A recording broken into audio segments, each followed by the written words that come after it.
నమస్తే, welcome to media watch. ఈనాటి ప్రధాన పత్రికలో వచ్చిన జిల్లా వార్తలను మొదటగా చూద్దాం.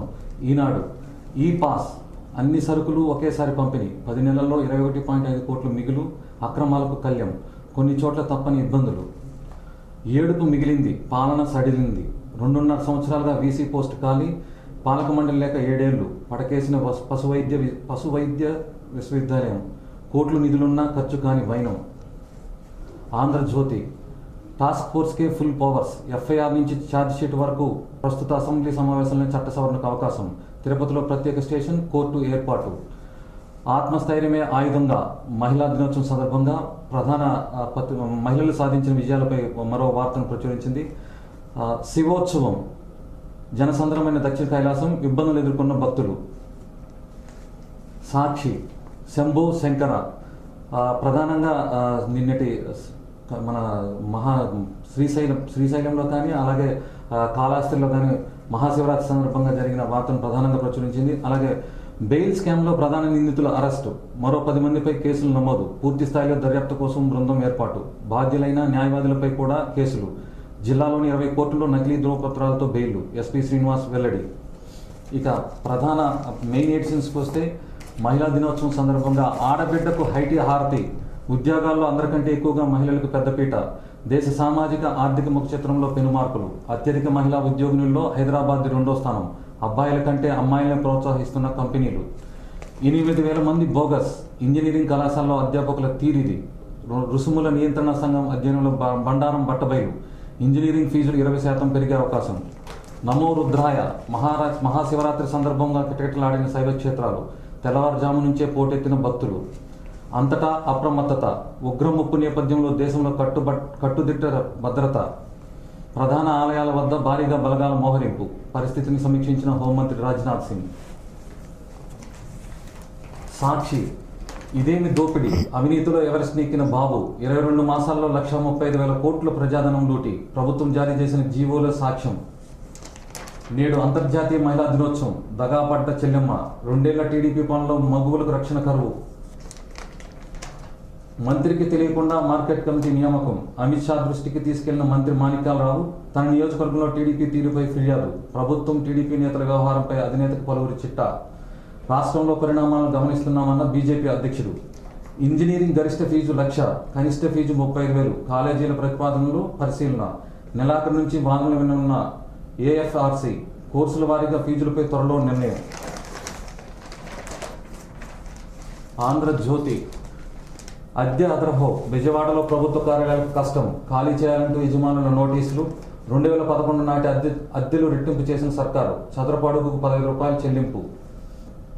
ఔషధ కంపెనీకి ఐఏఎస్ అండ, నాసిరకం మందులతో ఖజానాకు కోట్లలో చిల్లు, కేసులు నమోదుతో జీఎంపీ సర్టిఫికెట్ నిలుపుదల, ఫలితంగా కంపెనీపై అనర్హత వేటు, సర్టిఫికెట్ తిరిగివ్వాలంటూ తెర వెనుక ఐఏఎస్ ఒత్తిడి.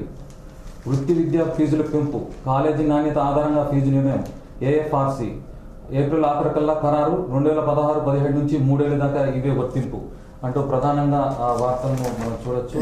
ఈ వార్తా పత్రికలో వచ్చిన వార్తలపై విశ్లేషణ అందించడానికి మనతోటి ఐద్వా రాష్ట్ర ప్రధాన కార్యదర్శి రమాదేవి గారు, అలాగే తెలుగుదేశం పార్టీ లీగల్ సెల్ రాష్ట్ర కార్యదర్శి దొరబాబు గారు ఉన్నారు, దినకర్ గారు ఉన్నారు. దీనిపై సార్ మొదటగా మనం చూస్తే ప్రజా పంపిణీ వ్యవస్థలో ఈ పాస్ విధానం వల్ల దోపిడీని అరికట్టవచ్చంటే ప్రభుత్వం తీసుకునే నిర్ణయం సరైనదంటారా? ఇది ఖచ్చితంగా సరైన నిర్ణయమే అండి. ఎందుకంటే గతంలో రేషన్ షాప్ డీలర్ల దగ్గర వాళ్ళ దగ్గర ఉన్న డేటా ప్రకారం వాళ్ళు ఎంత మిగిలింది సరుకులు అంటే పంపిణీ వ్యవస్థలు పంపిణీ చేసిన తర్వాత మిగిలిన వస్తువులను మాత్రమే ఇంత మిగిలిందని చెప్పేవాళ్ళు. వాళ్ళు ఎన్ని మందికి మొత్తం 100 మంది కార్డులు ఉంటే 100 మందిలో 90 మందికి చేసి 10 మంది మిగిలిందని చూపించేవాళ్ళు. కానీ ఇప్పుడున్న ఈ పాస్ విధానం వల్ల ప్రతి ఒక్కరికి ఏమవుద్దంటే టోటల్ ఎన్ని మంది ఖచ్చితంగా లబ్ధిదారులు తీసుకున్నారు, మిగతా ఎంత సరుకులు మిగిలింది అనేది ఆన్లైన్లో వాళ్ళకి నమోదవుతుంది. కాబట్టి అట్లా నమోదైన దానివల్ల తీసుకున్నది పోనీ మిగతాది కంపల్సరీగా గవర్నమెంట్కి లెక్క చూపించాల్సిన పరిస్థితి.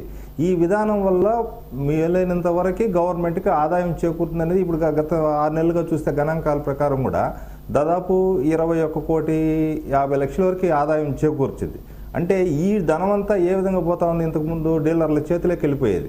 ఇప్పుడు ఆ డబ్బే ఇప్పుడు గవర్నమెంట్కి అట్లా ఆదాయం అవుతుంది. కాబట్టి ఇప్పుడు పెరుగుతున్న టెక్నాలజీ పరంగా ఇట్లాంటి విధానం సరైన విధానమే. దీనివల్ల గవర్నమెంట్ కూడా ఆదా అవుతుంది, సక్రమైన లబ్ధిదారులే సరుకులు తీసే విధంగా, ఇప్పుడు ఉదాహరణకు రేషన్ కార్డులో ఉంటుంది ఆ ఫోటో వాళ్ళ ఐరిస్ విధానం ప్రకారం వాళ్ళు వేలు ముద్రలు వేస్తేనే వాళ్ళకి సరుకులు ఇస్తారు. కాబట్టి వేరే వాళ్ళు అయితే ఆ కార్డు తీసుకుని ఇంకొకరు తీసుకునే అవకాశాలు ఉండదు. కాబట్టి సక్రమంగా లబ్ధిదారులకే అందుతుంది ఒకటి.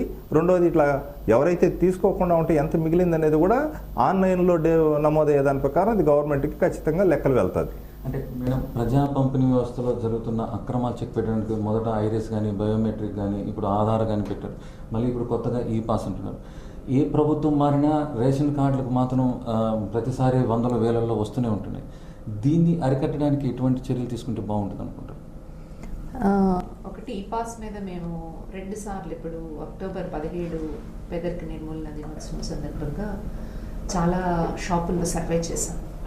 ప్రజల నుంచి వచ్చిన ప్రధాన డిమాండ్ ఏమిటి అంటే ఈ పాసులు మాకు వద్దమ్మా, మాకు కాస్త రేషన్ ఇచ్చి ఏర్పాటు చేయండి అని. మీరు ఏ షాప్ దగ్గరికి వెళ్ళినా అక్కడ సర్వర్ పనిచేయట్లేదనే పేరిట రోజుల తరబడి వెళ్ళి మహిళలు కూర్చోవలసినటువంటి ఒక దౌర్భాగ్యకరమైన పరిస్థితి వచ్చింది. ఖచ్చితంగా టెక్నాలజీని ఉపయోగించుకోవాలి, దాన్ని మేము బలపరుస్తాం. కానీ ఆ టెక్నాలజీ పనిచేసే టెక్నాలజీగా ఉండాలి. ఇబ్బందుల్ని కొని తెచ్చే టెక్నాలజీ కాకుండా ప్రజలకు సదుపాయంగా ఉండేటటువంటి పద్ధతులు ఏర్పాటు చేసి మీరు టెక్నాలజీ పెడితే బాగుంటుంది. కానీ ఎలా మిగుల్చుకుందాం అనేటటువంటిదే ప్రధానమైనటువంటి అంశంగా, అంటే రేషన్ని మిగుల్చుకోవడానికి మార్గాలు ఏమిటి అని చెప్పేసేటటువంటి ఆలోచన తప్ప ప్రజలకి అవసరమైన ప్రజలకి దీన్ని అందించడం ఎట్లా అనేటటువంటి లక్ష్యం లేనందువల్ల జరుగుతూ ఉన్నది ఏమిటి అంటే, మొదట 2 జిల్లాల్లో కాకినాడ, కర్నూలు 2 జిల్లాల్లో దీన్ని పైలట్ ప్రాజెక్టుగా పెట్టడం జరిగింది. ఈ పైలట్ ప్రాజెక్టుగా పెట్టినప్పుడు government report, Chandrababu Naidu report ఏమిటి అంటే ఆయనకి ఇచ్చింది ఈ పద్ధతుల్లో చేస్తే దాదాపు 1000 కోట్ల రూపాయలు మనం సబ్సిడీ పథకం కింద మిగుల్చుకోవచ్చు అని. సో రాష్ట్రమంతా పెట్టేశారు తప్ప దానిలో ఉన్నటువంటి లోటుపాట్లను సరిచేసేదానికి ఇంతవరకు చర్యలు తీసుకోవాలి. ఈ మధ్య కొత్తగా దీన్ని గతంలో ఎక్కువ రోజులు, దాదాపు 18 రోజుల దాకా ఇచ్చేటటువంటి దాన్ని ఇప్పుడు 10 రోజులకి 5 రోజులకు కూడా కుదించేటటువంటి ఒక ప్రయత్నం చేస్తున్నారు. దీని ఫలితంగా మరింత మంది రేషన్ రిలీజ్ చేయించుకోలేనటువంటి పరిస్థితుల్లో రేషన్ మిగిలిపోతుంది తప్ప నిజంగా అవసరమైనటువంటి పేదలందరికీ ఇది అందుతుందా అంటే, మీరు కనుక మన రాష్ట్రంలో చరిత్ర చూస్తే ఎప్పుడైతే బోగస్ కార్డులు ఏరివేత అంటే ఆ బోగస్ కార్డుల ఏరివేతలో ప్రధానమైనటువంటిది పేదలు నష్టపోతున్నారు. పెద్దవాళ్ళు వెళ్ళి వాళ్ళ రేషన్ కార్డుని మళ్ళీ రెన్యువల్ చేయించుకోగలుగుతున్నారు.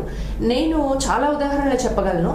మొన్న కొత్త రేషన్ కార్డులు, పాత రేషన్ కార్డులు ఇచ్చేదానిలో కూడా ఈ రేషన్లో భర్త పేరుంటే భార్య పేరు ఉండదు, భార్యాభర్తల పేరుంటే పిల్లల పేర్లు ఉండవు. ఈ పేర్ల కోసం మీరు మళ్ళీ తిరిగి ఆఫీసులకు వెళ్ళండి, వాటిని అప్లై చేసుకోండి అని చెప్పేసి చెప్తా ఉన్న పరిస్థితి. నెలల తరబడి ఆఫీసుల చుట్టూ తిరగాల్సినటువంటి పరిస్థితికి నెట్టారా లేదా పేదవాళ్ళని. అలాగే ఈరోజు ఆన్లైన్ ఎక్కడైనా రిలీజ్ చేయించుకోవచ్చు అని చెప్పేసి చెప్తున్నారు. కరెక్ట్. ఈ ఆన్లైన్ ఎక్కడైనా రిలీజ్ చేయించుకోవచ్చు అనేటటువంటి దాన్ని ఎంతవరకు మనం ఇంప్లిమెంట్ చేయగలుగుతున్నాము అని చెప్పేసి చూసినప్పుడు, మీరు ఏదైనా 1, 2, 3 షాపులు మీరు మోడల్గా తీసుకుంటే ఆ షాపుల్లో మీకు ఖచ్చితంగా అర్థమవుతుంది. జెన్యూన్ అటువంటి వాళ్ళు కూడా మీకు వెళ్తే బయోమెట్రిక్ పనిచేయలేదని చెప్పేసి చెప్తారు, లేకపోతే ఐరిస్ రావడం లేదని చెప్పేసి చెప్తున్నారు. ముసలి వాళ్ళు ఇంకా ఎక్కువ అవస్థ పడతా ఉన్న పరిస్థితి. రేషన్ లక్ష్యం ప్రజలకి ఆహార భద్రత కల్పించడం. కానీ ఇప్పుడు ఈ పాస్ లక్ష్యం ఏమిటి అంటే ఎంతమందికి రేషన్ లేకుండా చేయడం అనేది. మేము మహిళా సంఘంగా ఆహార భద్రత చట్టం రాకముందు నుంచి వచ్చిన తర్వాత కూడా డిమాండ్ చేస్తుంది ఏమిటి అని చెప్పేసి అంటే, ఇది టార్గెటెడ్ పీడిఎస్గా ఉండకూడదు, ఇది మొత్తం సార్వత్రిక ప్రజా పంపిణీ అని చెప్పేసి చెప్తున్నాం. మనకి ఆఫ్టర్ 80s తర్వాత ఈ రకమైనటువంటి టార్గెటెడ్ అంటే ఇంతవరకే ఇవ్వాలి. ఇప్పుడు మీరు కొత్త పద్ధతి కూడా వచ్చింది, మీరు గమనించుంటే ఆహార భద్రత కూపన్ అనేటటువంటి పేరిట కొన్ని కార్డ్స్ మీద ఒక స్టిక్కర్ అంటిస్తున్నారు. ఈ స్టిక్కర్ అంటించినటువంటి వాళ్ళకి మేము ముందు రేషన్ రిలీజ్ చేస్తామంటున్నారు. ఏమిటి బేసిక్గా అక్కడ ప్రిన్సిపల్, కేంద్ర ప్రభుత్వము ఇన్ని మాత్రమే అంటే ఇంత పర్సంటేజ్కి మించి మీకు రేషన్ కార్డ్స్ ఉండడానికి వీల్లేదు, ఈ రేషన్ కార్డ్స్ వరకే మేము సెంటర్ నుంచి ఇచ్చేటటువంటి రేషన్ ఇస్తాము అని చెప్పేసి చెప్తున్నారు. సో ఈరోజు రాష్ట్ర ప్రభుత్వం ఏం చేసింది అంటే అన్ని జిల్లా ఆఫీసులకి సమాచారం ఇచ్చింది, రేషన్ కూపన్స్ ఎంక్వైరీ చేయమంది. ఈ రేషన్ కూపన్స్లో కొన్ని కార్డ్స్కి మాత్రమే ఈ ఆహార భద్రత కూపన్ ఇచ్చింది. విజయవాడ నగరం అయితే, నేను అన్ని జిల్లాలు ఇంకా పరిశీలన చేయాల్సింది, విజయవాడ నగరం అయితే జరిగింది ఏమిటి అని చెప్పేసి అంటే కొన్ని కార్డ్స్కి ఆహార భద్రత కూపన్ కార్డ్స్ ఏవైతే ఇచ్చారో ఇవి ముందు రేషన్ ఇచ్చారు, మిగతా వాటికి మేము తర్వాత ఇస్తామన్నారు. తర్వాత అంటే ఎవరు ఇవ్వాలి? ఇది స్టేట్ గవర్నమెంట్ బడ్జెట్ నుంచి ఇవ్వాలి. స్టేట్ గవర్నమెంట్ ఇప్పుడు మీకు తెలుసు ప్రొక్యూర్మెంట్ నుంచి దాదాపు తప్పుకున్న పరిస్థితి. యాక్చువల్గా స్టేట్ గవర్నమెంట్ ఎప్పుడు కూడా మొత్తం బాధ్యత లేదు. ఇంతకుముందు కూడా సెంట్రల్ గవర్నమెంట్ FCI ద్వారా మొత్తం కావాల్సిన ప్రొక్యూర్మెంట్ అంతా తీసుకునేది. ఇప్పుడు వచ్చిన లిబరలైజేషన్ పాలసీస్లో భాగంగా జరిగింది ఏమిటి అని చెప్పేసి అంటే ఈ ప్రొక్యూర్మెంట్ బాధ్యత నుంచి సెంటర్ తప్పుకున్నది, స్టేట్ గవర్నమెంట్ నుంచి చేయమంటుంది. స్టేట్ గవర్నమెంట్ ఖజానా ఆల్మోస్ట్ ఆంధ్రప్రదేశే కాదు అన్ని రాష్ట్రాల ఖజానాలు నిల్ కాబట్టి వాళ్ళు ప్రొక్యూర్మెంట్ చేసే పరిస్థితి లేదు. అల్టిమేట్గా కేంద్ర ప్రభుత్వం ఇచ్చినటువంటి పర్సంటేజ్ కార్డ్స్ వరకు మాత్రమే మీకు రేషన్ అందేటటువంటి పరిస్థితి. మిగతా కార్డ్స్ అన్నింటినీ కూడా ముందు నగదు బదిలీకి అంత తీసుకొచ్చి ఆ తర్వాత వాటిని ఆ నగదు బదిలీ కూడా మీరు రాష్ట్ర ప్రభుత్వం దగ్గర రేషన్ ఉండదు, ఏం చేస్తుంది? మనం డబ్బులు ఇస్తామని చెప్పేసి చెప్తున్నారు. డబ్బులు ఇస్తామని చెప్పేసి అంటే ఏమవుతుంది? ఈరోజు మీరు గ్యాస్ కనుక చూసినట్లయితే నగదు బదిలీ కింద ఏం జరిగింది? ఇంటర్నేషనల్గా మీకు ఆయిల్ ప్రైసెస్ అన్నీ తగ్గిపోయినాయి. మీరు గవర్నమెంట్ ఇచ్చేటటువంటి సబ్సిడీ యథాతథంగా ఇచ్చి ఉన్నట్లయితే, సబ్సిడీ తగ్గించకుండా ఉన్నట్లయితే ఇవాళ ఏ 60 రూపీస్కు 50 రూపీస్కు మీకు గ్యాస్ సిలిండర్ సప్లై అయ్యి ఉండేది. ఒక మాటలో చెప్పాలంటే మీరు మహిళల యొక్క ఆదరణ పొందదలుచుకుంటే గతంలో ఇచ్చినటువంటి సబ్సిడీ ఇస్తూ ఫ్రీ సిలిండర్ని మీరు సప్లై చేయగలుగుండేవాళ్ళు. కానీ ఏమైంది? ఈ ఆయిల్ ప్రైసెస్ లాభాలని కుటుంబాలకు దక్కనివ్వకుండా మొత్తం మీరు ట్యాక్సెస్ పెంచుకుంటూ సబ్సిడీ తగ్గించుకుంటూ వస్తున్నారు.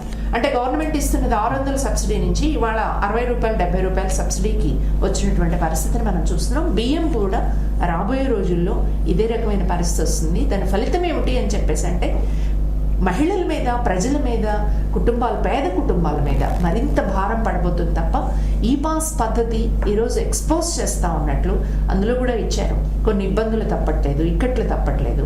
ఆ ఇక్కట్లు సరిచేయడానికి ఏమిటి మీకు ఆటంకం అని చెప్పేసి మేము అడుగుతున్నాం. ఆ ఇక్కట్లు సరిచేసి న్యాయమైన లబ్ధిదారులకంతా మేము ఇవ్వగలుగుతున్నాం అని చెప్పేసి చెప్పినప్పుడు మేము ఈ పాస్ లాంటి వాటిని సమర్థించాం. అర్హులైన లబ్ధిదారుల ఎంపికలో ఏ పార్టీ ఉన్నప్పటికీ కూడా పార్టీ నేతలు అక్రమంగా పొందుతుంటారు, తీసివేసేటప్పుడు అర్హులే ఇబ్బంది పడుతున్నారు అనేది ప్రధానంగా మనకు అనిపిస్తుంది. దీన్ని మనం సెర్చ్ చేయాలంటే ఏ విధంగా ఉండాలి? మ్యాక్సిమం గతంలో ఎట్లా జరిగిందనే దాన్ని లోడకుండా ప్రస్తుతం జరుగుతున్న విధానాన్ని గురించి చర్చించుకుంటే ఉన్న పరిస్థితుల్లో ఆ లబ్ధిదారులు ఎవరా, దాంట్లో అర్హులా, వీళ్ళు అర్హులు కారా అనేది తేల్చేదానికి గవర్నమెంట్ ఇప్పుడు ఒక సిస్టమ్ అంటూ ఏర్పాటు చేస్తుంది. కాబట్టి వీలైనంత వరకు లబ్ధిదారుల్లో కూడా అర్హులకే న్యాయం జరిగేట్టుగా చూడాలనేది గవర్నమెంట్ కూడా కృతనిశ్చయంగా ఉంది. అదేవిధంగా కూడా ముందుకు పోతుందని మా యొక్క ఉద్దేశం. అంటే ఇప్పుడు మరొక ప్రధాన అంశం తీసుకుంటే టాస్క్ ఫోర్స్ ఏదైతే ఎర్రచందనం కట్టడి కోసం గవర్నమెంట్ ఏర్పాటు చేసిన టాస్క్ ఫోర్స్కి FIR నమోదు చేయడం, కోర్టుకు తీసుకెళ్ళడం, శిక్ష పడే విధంగా చేసేటట్టుగా చట్టసభను తీసుకురావాలని ఉంటుంది. ఎర్రచందనం అడ్డుకట్ట వేయడానికి ఈ చర్య సరిపోతున్నట్టుగా. ఇప్పుడు ఇంతవరకు కొద్దిగా ఫారెస్ట్ చట్టాల్లో కొన్ని లొసుగులు ఉన్నాయండి.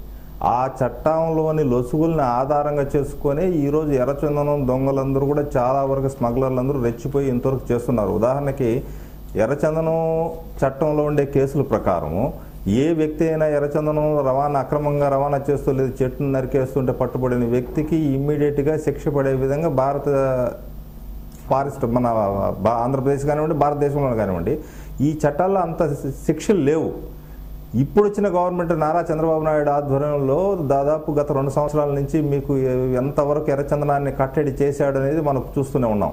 దానికనే ఇప్పుడు ఉన్న చట్టాల ప్రకారం అయితే ఈ చట్టాల లొసుగుల ముసుగులో ఈ ఎర్రచందనం స్మగ్లర్లందరూ చాలా వరకు ఎర్రచందనం ప్రకృతి సంపదను దోచుకుంటారన్న ఉద్దేశంతో ఈ చట్టం ప్రకారం కొత్త చట్టాలను తీసుకొచ్చి ఆ చట్టం ప్రకారం ఎవరైతే ఎర్రచందనం దొంగలైతేనేమి, రవాణా చేసే వాళ్ళైతే, వ్యాపారస్తులు అయితే వీళ్ళందరినీ కూడా ఇమ్మీడియట్గా వీళ్ళకి శిక్ష పడే విధంగా చట్టం తీసుకొని రావాలని చెప్పేసి ఈరోజు రాష్ట్ర ప్రభుత్వం తలస్తుంది. ఇది చాలా వరకు మంచి శుభపరిణామం. దీనివల్ల రాష్ట్రంలో వీలైనంత వరకు, ప్రత్యేకించి మన జిల్లాలో వీలైనంత వరకు ఎర్రచందనం అక్రమ రవాణాని కానివ్వండి, ఎర్రచందనం చెట్లు నరికివేతను కానీ వీలైనంత వరకు అరికట్టచ్చు అనేది ప్రభుత్వ ఉద్దేశం.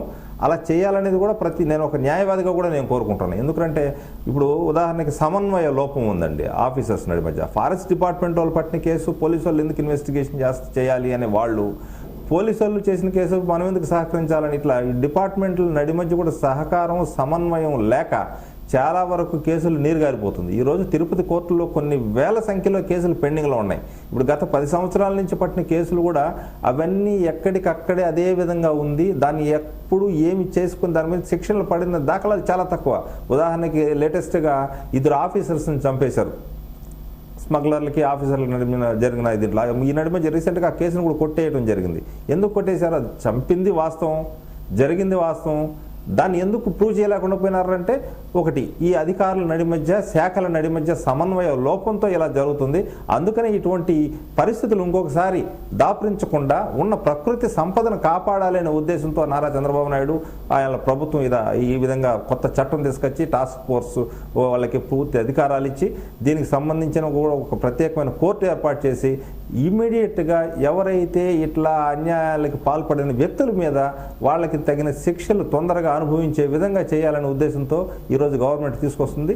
ఈ విధంగా చేసేదాని వల్ల వీలైనంత వరకు మ్యాక్సిమం ప్రకృతి సంపదను కాపాడేదానికి అవకాశం కలుగుతుందనేది నా ఉద్దేశం.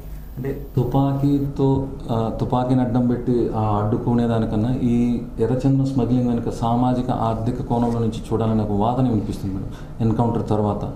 దీన్ని మీరే విధంగా చూస్తారు? మీరు చెప్పింది అండి, మనం చూసాం చాలా దుర్మార్గమైనటువంటి పద్ధతుల్లో ఎన్కౌంటర్ చేసింది. ఈ ఎన్కౌంటర్ చేసిన వాళ్ళలో ఎవరైనా ఆర్థికంగా బలపడిన వాళ్ళు, రాజకీయ సంబంధాలతో కూడా పై స్థాయిలో ఉన్నటువంటి వాళ్ళు ఎవరైనా చనిపోతే జనం సంతోషించి ఉండేవాళ్ళేమో.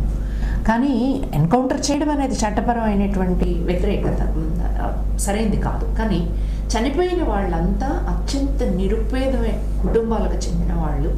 సో ఈరోజు చట్టాన్ని కఠినతరం చేసి దీన్ని ఆపుతామనేటటువంటి దానికంటే సామాజిక ఆర్థిక పరిస్థితులు ఏమిటి అనే పరిశీలన సార్ చెప్తున్నారు. ఏమంటున్నారు? ఈరోజు ఫారెస్ట్ అఫీషియల్స్, పోలీస్ అఫీషియల్స్ మధ్య సమన్వయం లోపించింది. దానివల్ల చాలా కేసులు మేమెందుకు అనేటటువంటిది మీరెందుకు అని చెప్పేసేటటువంటి చర్చలు జరుగుతున్నాయి. అంటే ఒక సమగ్రత ఎక్కడైతే రాజ్యం అనేటటువంటిది వివిధ డిపార్ట్మెంట్స్ మీద సమన్వయం చేయాల్సిన పరిస్థితి లేకుండా దానికి మాత్రం మేము సామాన్య జనాన్ని బలి చేస్తాము అని చెప్పేసి అంటే మీరు చట్టాలు కఠినతరం చేయడం అంటే ఏమిటి అర్థం? మీరు ఇళ్ళ దగ్గర నుంచి పట్టుకొచ్చి కూడా ఎన్కౌంటర్ చేశారనేటటువంటిది వాదన. రేపు ఎవరినైనా మీరు తీసుకొచ్చి లోపల పడేసి వీడు ఎర్ర చందనం స్మగ్లింగ్ చేశాడు అని చెప్పేసి కేసు పెట్టి వాడికి ఎలాంటి విచారణకు కూడా అవకాశం ఇవ్వకుండా, వాడికి అవసరమైనటువంటి సపోర్టు, లీగల్ సపోర్టు కూడా అవకాశం లేకుండా మేము శిక్షలు ఇమీడియట్గా వేసేస్తాము అని చెప్పేసి ఇటువంటి పద్ధతి చేస్తే అనేక కుటుంబాలు మొత్తం ఆహుతవ్వాల్సిందే తప్ప వాస్తవ సమస్య పరిష్కారం కాదు. వాస్తవ సమస్య ఏమిటి? ఈరోజు అడవుల్లో అది ఎర్రచందనం కానీ మరొకటి కానీ అడవుల్లో నుంచి సంపద ఎవరు దొంగిలించుకెళ్తున్నారు అంటే ఆర్థికంగా బలోపేతమైనటువంటి వాళ్ళు, రాజకీయంగా సంబంధాలు ఉన్నటువంటి వాళ్ళు, అధికారులతో కలిసి వ్యవహారం నడుపుతున్నటువంటి వాళ్ళే వ్యవహారం. మనకి ఇసుక సంగతి చాలా స్పష్టంగా తెలుస్తుందండి. ఇసుక మీరు డోక్రా ఉమెన్కి అప్పచెప్పారు, సీసీటీవీ కెమెరాలు పెడతామన్నారు, అన్ని జిపిఎస్ పెడతా. ఆఫ్టర్ ఆల్ ఇసుకని మీరు కంట్రోల్ చేయగలిగారా? ఇవాళ కంట్రోల్ చేయలేక మేము అంతా ఫ్రీగా ఇచ్చేస్తామని చెప్పేసి మీరు ఒక విధాన ప్రకటన మార్చుకుని ముందుకు వస్తూ ఉన్నారు. ఆఫ్టర్ ఆల్ ఇసుకని మీరు కంట్రోల్ చేయలేనటువంటి వాళ్ళు ఒక కఠిన చట్టం తీసుకొచ్చి ఈరోజు ఎర్రచందనాన్ని ఎలా కంట్రోల్ చేయగలరని చెప్పేసి మేము అడుగుతా ఉన్నాం. అందువల్ల ఇది తుపాకీ రాజ్యంగా మారుతుంది తప్ప ప్రజాస్వామ్య రాజ్యంగా ఉండేటటువంటి పరిస్థితి కానీ, ప్రజలు జీవించగలిగేటటువంటి అవకాశాలు కల్పించేటటువంటి రాజ్యంగా కానీ ఉండేటటువంటి పరిస్థితే ఉండదు అనేటటువంటిది మనకు చాలా స్పష్టంగా అర్థమవుతుంది. మరోవైపు స్మగ్లింగ్ అడ్డుకట్ట వేయడంలో పక్కనున్న తమిళనాడు ప్రధానంగా ఎక్స్పోర్ట్ చెన్నై పోర్ట్ నుంచి కానీ లేదా కర్ణాటక నుంచి చేస్తుంది. ఈ రెండు ప్రభుత్వాల మధ్య సమన్వయం లేదంటే ఆ సహకారం లభించడం లేదు మెయిన్గా పోలీసులు ఆగ్రహం వ్యక్తం చేస్తుంటారు. దీన్ని ఏ విధంగా ఇప్పుడు మేడం గారు చెప్పినట్టు ఇక్కడ సామాజిక ఆర్థిక కోణంలో చూడాల్సిన విషయం అంటే ఏం లేదు. ఇప్పుడు వాళ్ళు ఇప్పుడు మ్యాక్సిమం ఉన్న ఎర్రచందనం అక్రమ రవాణాదారుల్లో మన రాష్ట్రం నుంచి కొంతవరకు ఉండొచ్చు, మ్యాక్సిమం అదర్ స్టేట్ నుంచి పక్కన తమిళనాడు రాష్ట్రం నుంచి వచ్చున్నారు. ఇక్కడ అక్కడ వచ్చిన కూలీలు చూడండి వందల కొద్ది వస్తున్నారు. అయ్యా రావద్దండి బాబు అనేసి వాళ్ళ రాష్ట్రంలో పేపర్ ప్రకటనలు ఇచ్చినా, మీడియా ద్వారా ప్రకటనలు ఇచ్చినా, వాళ్ళ గవర్నమెంట్కి లెటర్లు రాసినా ఎక్కడ కానీ దాన్ని అరికట్టలేకుండా పోతున్నారు. దీనికి కారణము ఈ గవర్నమెంట్కి చట్టం తేలేదనే అంటే అది తప్పు. గవర్నమెంట్ ప్రతి ఒక్క చట్టాన్ని తీసుకొచ్చినా దాన్ని జరిగే సక్రమంగా అమలయ్యే విధంగా చూడగలుగుతుంది. కానీ వీలైనంత వరకు అందరు పౌరులు కూడా దాన్ని పాటిస్తే ప్రజల సహకారంతో ఏదైనా చట్టం అమలవుతుంది. కానీ ఏ ఒక్క గవర్నమెంటే కర్ర పెట్టుకుని అన్ని పెత్తనం చెలాయించాలంటే కుదరదు. ఇక్కడ ఎర్రచందనానికి సంబంధించినంత వరకు ఇక్కడ కొందరు అధికారులు కొందరు ఉండొచ్చు, వాళ్ళకి సపోర్ట్ చేస్తూ కొందరు లోపాయికారి ఒప్పందాలు కుదుర్చుకుని ఏదైనా చేసే విధంగా కొందరు ప్రవర్తిస్తూ ఉండొచ్చు. కానీ అటువంటిది లేకుండా ప్రకృతి సంపదను కాపాడాలనే ఉద్దేశంతో ఇక్కడ ఏదైనా మన భారతదేశం లౌకిక రాజ్యం, ఎవరిపైన చట్టం తయారు చేసి ఏ వ్యక్తిని కూడా ఇమీడియట్గా తీసుకొచ్చి నేను శిరచ్ఛేదం చేస్తాం, నీకు శిక్ష అమలు చేస్తామంటే ఏ కోర్టులు ఏ చట్టాలు ఒప్పుకోవు. చట్టానికి లోబడి భారత ప్రభుత్వ రాజ్యాంగానికి లోబడి ఇక్కడ ఉన్న ప్రకృతి సంపదను కాపాడటానికి చట్టాలు చేయాలి. దానికి త్వరితగతిన వీలైనంత వరకు నిర్ణయాలు తీసుకొచ్చి అట్లా నిర్ణయాలు అమలు చేస్తే రేపు ఇంకొకరు కూడా అటువంటి శిక్షలకు పాల్పడరు అనే ఒక ఉద్దేశంతో చేస్తున్నారు తప్పితే ఇంకోటి కాదు. అంటే ఇంకా మరో ప్రధాన వార్త చూసుకుంటే ఈరోజు అంతర్జాతీయ మహిళా దినోత్సవం మేడం. కానీ దేశంలో చట్టసభల్లో 33% రిజర్వేషన్ అమలు చేయాలనేసి 10 ఏళ్ళుగా అది వెయిట్ చేస్తూనే ఉంది, పాస్ కాకుండా. దీన్ని మీరు ఏ విధంగా చూస్తారు, ఈ పొలిటికల్ దీన్ని? అంటే యాక్చువల్గా ఈరోజు అంతర్జాతీయ మహిళా దినోత్సవం కాబట్టి మాట్లాడుతున్నారు, పత్రికల్లో కొన్ని వార్తలు వస్తూ ఉన్నాయి. కానీ తమ హక్కుల్ని వదిలిపెట్టుకోవడం కోసం ఈరోజు పితృస్వామ్య సమాజం సిద్ధంగా లేదు అనేటటువంటిది ఒక వాస్తవం. అనివార్యంగా ప్రజల్లోనూ మహిళల్లోనూ వచ్చినటువంటి ఒక మార్పు, సమానత్వం లేకపోతే సామాజిక అభివృద్ధి ఉండదు అనేటటువంటి మార్పు ఏదైతే వచ్చిందో, దానికోసం డిమాండ్ ముందుకు వచ్చిందో, ఆ నేపథ్యంలోనే 33% రిజర్వేషన్ ఇవ్వాలి. ఎందుకు వచ్చింది ఇది కూడా చాలామంది అడుగుతున్నారు. 50% రిజర్వేషన్ ఎందుకు ఇవ్వకూడదు మహిళలకి అని చెప్పేసి. మేము 50% రిజర్వేషన్ ఇచ్చేసామని చెప్పేసి కూడా మన చంద్రబాబు నాయుడు గారితో సహా చాలామంది నాయకులు చెప్పుకుంటా ఉన్నారు ఈరోజు.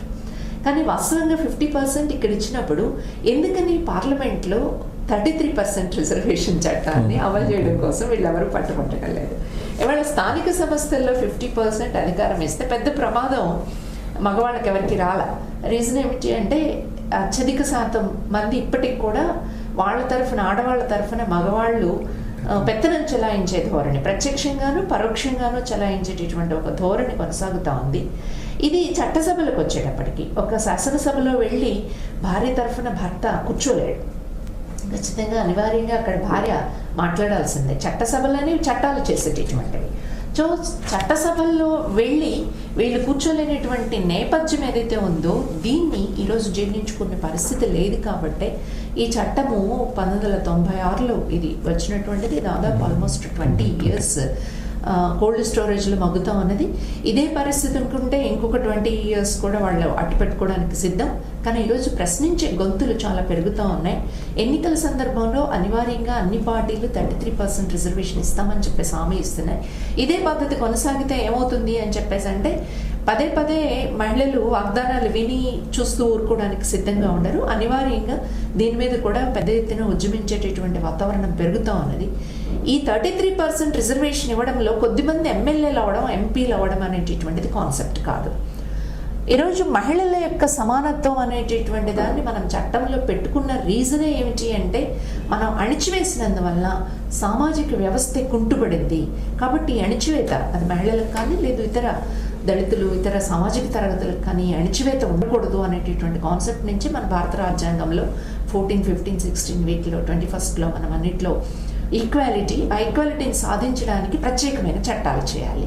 మేము సమానత్వం అంటారు కదా మీకెందుకు ప్రత్యేక రిజర్వేషన్లు అని మాట్లాడే చర్చలు కూడా సాగుతూ ఉన్న నేపథ్యం అంది. మన రాజ్యాంగంలోనే మనం పొందుపరుచుకున్నది ఏంటంటే సమానత్వ సాధనకి ఏదైతే అసమాన స్థితి ఉందో అసమాన స్థితి నుంచి సమానత్వం వైపు వెళ్ళాలి అంటే అందుకోసం ప్రత్యేక చట్టాలు అవసరం. సో ఈ రకమైనటువంటి ప్రత్యేక చట్టం చేయకపోతే రాజకీయ రంగంలో ఖచ్చితంగా సమానత్వం అనేటటువంటిది సాధించగలిగే పరిస్థితి ఉండదు. కాబట్టి ఇది అవసరం అనేటటువంటిది. ఈ రాజకీయమైనటువంటి సవరణ కూడా ఎందుకు అవసరమైంది అంటే సమాజంలో అనేకమైనటువంటి సంక్షేమ చర్యలు చేపడుతున్నప్పటికీ అసమానత సుదీర్ఘంగా కొనసాగుతూ ఉన్నటువంటి నేపథ్యంలో రాజకీయంగా కూడా ఆధిపత్యం వస్తే తప్ప, రాజకీయంగా కూడా తమ హక్కుల్ని నిలబెట్టుకోగలిగితే తప్ప సామాజికంగా ఆ హక్కుల్ని అమలు చేయగలిగే అవకాశం ఉండదు. కాబట్టి రాజకీయంగా కూడా నాయకత్వం అవసరం అనేటటువంటి కంక్లూజన్కి చట్టసభల్లో ఉన్నటువంటి పెద్దలు వచ్చారు, సమాజంలో ఉన్నటువంటి ప్రజానీకం కూడా వచ్చారు. కాబట్టి ఇది పార్లమెంట్ మెట్ల దాకా ఎక్కగలిగింది. కానీ పార్లమెంట్లో జరిగిన చర్చలు మీరు గమనించి ఉంటే ఎవరు వస్తారు? రిజర్వేషన్ చట్టం చేస్తే బాబ్డ్ హెయిర్ ఉమెన్ వస్తారు. అసలు ఇక్కడికి రాజ్యాంగం ప్రకారం 3వ వంతు మహిళలు వస్తే కుటుంబాలు ఏమైపోవాలా, సంసారాలు ఏమైపోవాలా, ఇలాంటి డిస్కషన్స్ పార్లమెంట్లో జరిగిన నేపథ్యాన్ని మనం చూసాం. అంటే దాని సారాంశం ఏమిటి? మీరు ఈరోజు కుటుంబ చట్టంలో నుంచి మహిళల్ని బయటకు తీసుకురావడానికి సిద్ధంగా లేరు. రెండోది, బయటకు వచ్చిన మహిళల్ని మీరు ఒక మార్క్ పెట్టి వాళ్ళకి వీళ్ళంతా బాబ్డ్ హెయిర్ ఉమెన్, అంటే సాధారణమైనటువంటి మహిళలు కాదు, వీళ్ళేదో పైపైన షోకిలాలా తిరిగే మహిళలు అని చెప్పేసేటటువంటి ఆలోచన కూడా మీరు ముందు తీసుకొచ్చి పెట్టినటువంటి అవసరం. మీరేమంటారు ఈ చట్టం ఇంప్లిమెంట్ కాకపోతుందని? ఇప్పుడు యాక్చువల్గా అయితే ఈ చట్టం ఇంతవరకు అమలై ఉండాలి, దీన్ని చట్ట రూపంలో తెచ్చుండాల్సిందే వాస్తవంగా. దీనికి కొంతవరకు ఇప్పుడు ఉదాహరణకి కొన్ని రాష్ట్ర ప్రభుత్వాలు అందరూ పూర్తి మద్దతు ఇచ్చింది. దాంట్లో భాగంగానే తెలుగుదేశం పార్టీ కూడా మహిళలకి 50% రిజర్వేషన్ కల్పించాలనే దృఢ సంకల్పంతో స్థానిక సంస్థలు అయితేనేమి, మీద పార్టీ పదవులు అయితే ఈరోజు కూడా కేటాయిస్తున్నారు. దౌర్భాగ్యం ఏంటంటే 2004 నుంచి తెలుగు మహిళా విభాగం ఉంటుంది అంతే తప్ప మీరు పార్టీ జిల్లా కార్యదర్శుల్లో సగం మంది మహిళలు ఉన్నారా, అధ్యక్షులు ఉన్నారా, మీకు ఎక్కడ కనిపిస్తుంది? 2004 నుంచి మొన్నటి వరకు 2014 వరకు కాంగ్రెస్ ప్రభుత్వం కేంద్రంలోనూ రాష్ట్రంలోనూ ఉంది. వాళ్ళకి ఇటు లోక్సభలో రాజ్యసభలో పూర్తి మెజారిటీ ఉన్నది. వాళ్ళు అనుకుంటే ఆ బిల్లును పాస్ చేసి ఉండొచ్చు. మోరోవర్ ఒక మహిళ కాంగ్రెస్ పార్టీ అధ్యక్షురాలుగా ఉంది. మొత్తం గవర్నమెంట్ ని అంటే ఒక మహిళగా కేంద్ర ప్రభుత్వాన్ని తనకు ఆధీనంలో ఉంచుకున్న వ్యక్తి ఒక మహిళ. ఆమె చెప్తే ఆమె కనుసన్నల్లో కేంద్ర రాష్ట్ర ప్రభుత్వాలు నడుచుకుంటా ఉంది. ఆ స్థితిలో కూడా దగ్గర నేను అబ్జెక్ట్ చేస్తుంది ఏంటంటే, ఈరోజు మహిళలు పార్టీలో నాయకత్వం వహిస్తున్నా వాళ్ళు కూడా పురుషులకి ప్రాధాన్యత ఇచ్చి నడిపించాల్సిందే తప్ప మహిళలు మహిళలుగా యాక్ట్ చేయగలిగేటటువంటి సోనియా గాంధీ గారికి ఏ పురుషాధిక్యం లేదండి. ఆ స్థితిలో ఆ గవర్నమెంట్ చాలా సార్లు బిల్లు లోక్సభలో రాజ్యసభలో పెట్టి కూడా ఈవెన్ బిల్లు పూర్తిగా పాస్ చేయించుకోలేకపోయారు. నన్ను మహిళ ఒక అధికారం చెలాయిస్తుంది అంటే ఆ సింగిల్ మహిళ మాత్రమే అక్కడ అధికారం చెలాయించే పరిస్థితి ఉండదు. ఆ మహిళ అయినా మొత్తం అక్కడ ఉన్నటువంటి కమిటీనో ఇంకొకటో వాళ్ళు చెప్పినటువంటి పద్ధతుల్లో ఆమె నడిస్తే అక్కడ ఉండగలదు.